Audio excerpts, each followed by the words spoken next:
Terima kasih atas kesempatan yang diberikan. Perkenalkan, nama saya Moran Punto, mahasiswa Politeknik Negeri Manado, jurusan Teknik Sipil, program studi D4 Konstruksi Bangunan Gedung. Pada saat ini saya akan menjelaskan beberapa penerapan beton pracetak pada proyek bangunan gedung. Di sini saya mengambil gedung Terminal Bandar Udara Internasional Jawa Barat.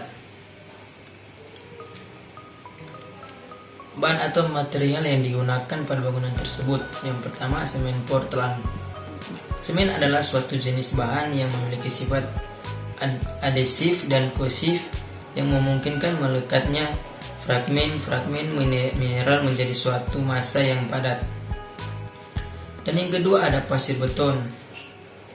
Pasir dibedakan menjadi dua, yaitu pasir halus 1 mm, pasir kasar 1-5 mm. Untuk takaran pasir yang digunakan 667 kg. Yang berikut ada kerikil. Kerikil atau agregat kasar memiliki ukuran maksimum 30 mm. Untuk takaran kerikil yang digunakan 1000 kg.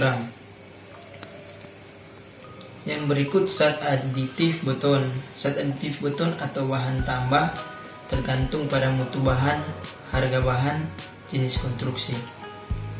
Untuk takaran zat adhesif beton yang digunakan 4,5 liter. Dan yang terakhir ada air. Air mempunyai pengaruh yang penting dalam pembentukan pasta semen yang berpengaruh pada sifat mudah dikerjakan, kekuatan, susut, keawetan mortarnya. Untuk takaran air yang digunakan 200 liter. Dan yang berikut ada proses produksi beton pracetak. Yang pertama ada tahap persiapan, menyiapkan alat dan bahan seperti batching plan, mold, bar bending, cutting, concrete vibrator, dan mesin las. Dan yang kedua ada stationary production, metode produksi di mana proses fabrikasi dilakukan pada cetakan yang bersifat tetap, tidak dapat bergerak sampai pekerjaan selesai. Yang berikut ada sleeve from production, metode fabrikasi dengan menggunakan cetakan yang dapat bergerak sepanjang casting bed. Pelepasan cetakan tersebut dilakukan dengan mengantarkan beton yang telah dipadatkan. Dan yang berikut ada pemilihan metode fabrikasi, jumlah komponen yang akan diproduksi, dimensi dari komponen beton pracetak yang akan diproduksi, sistem yang akan digunakan. Dan yang terakhir ada flow line production, metode fabrikasi untuk memproduksi komponen dalam jumlah banyak. Dan yang berikut ada komponen elemen beton pracetak yang digunakan. Yang pertama ada plat lantai. Plat lantai adalah suatu elemen horizontal utama yang berfungsi untuk menyalurkan beban hidup baik yang bergerak maupun statis ke elemen pemikul beban vertikal, yaitu balok, kolom maupun dinding plat dianggap sebagai diafragma yang sangat kaku untuk mendistribusikan gempa yang terjadi. Dan yang berikut ada balok. Balok adalah elemen horizontal ataupun miring yang panjang dengan ukuran lebar serta tinggi terbatas.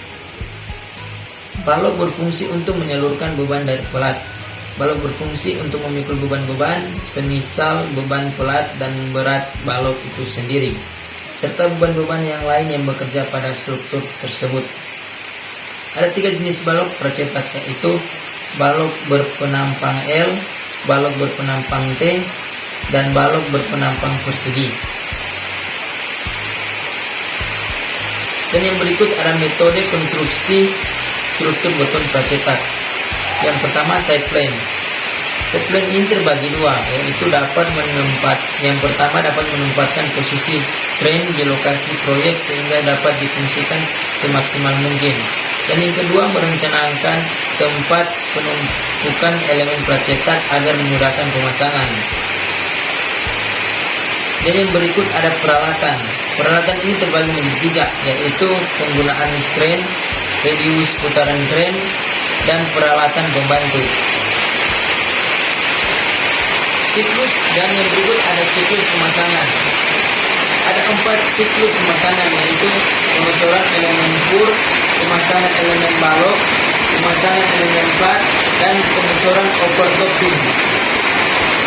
Dan yang terakhir ada tenaga kerja. Untuk pemilihan tenaga kerja sendiri hanya perlu memilih seorang tenaga ahli dalam pemasangan beton itu sendiri.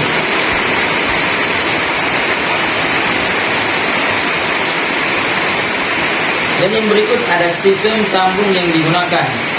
Yang pertama, perencanaan sambungan plat.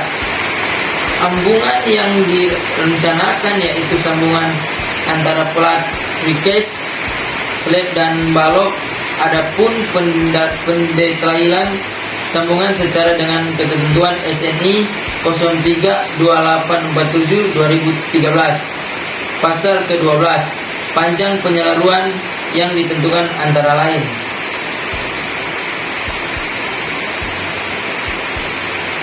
Dan yang berikut ada perencanaan sambungan balok.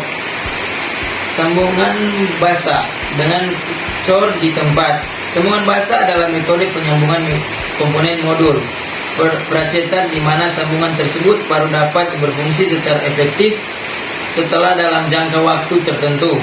Dan yang kedua ada sambungan kering.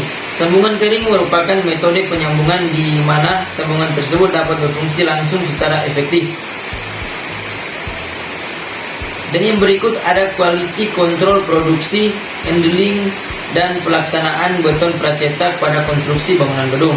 Yang pertama, quality control. Quality control adalah atau pengendalian mutu merupakan suatu kegiatan untuk menjamin penyesuaian antara rencana yang telah disusun dengan hasil pekerjaan di lapangan. Yang berikut ada handling. Kondisi pertama adalah saat pengangkatan beton pracetak untuk dipasang pada tumpuannya. Yang terakhir ada pelaksanaan pekerjaan produksi pembuatan beton pracetak, pekerjaan pengangkatan, pekerjaan pemasangan beton pracetak, pekerjaan sambungan beton pracetak.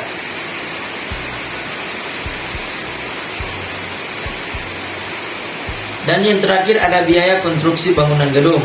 Yang pertama ada biaya tenaga kerja. Estimasi komponen tenaga kerja merupakan aspek paling sulit dari keseluruhan analisis biaya konstruksi.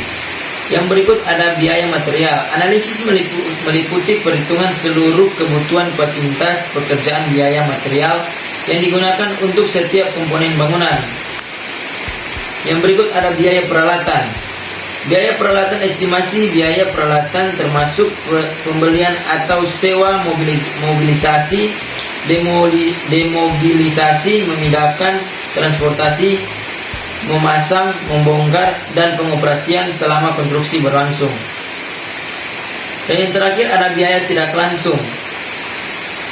Biaya tak langsung yaitu sebuah biaya proyek yang tidak dapat dinyatakan keterlibatannya secara langsung di dalam aktivitas-aktivitas pendukung yang meliputi biaya overhead.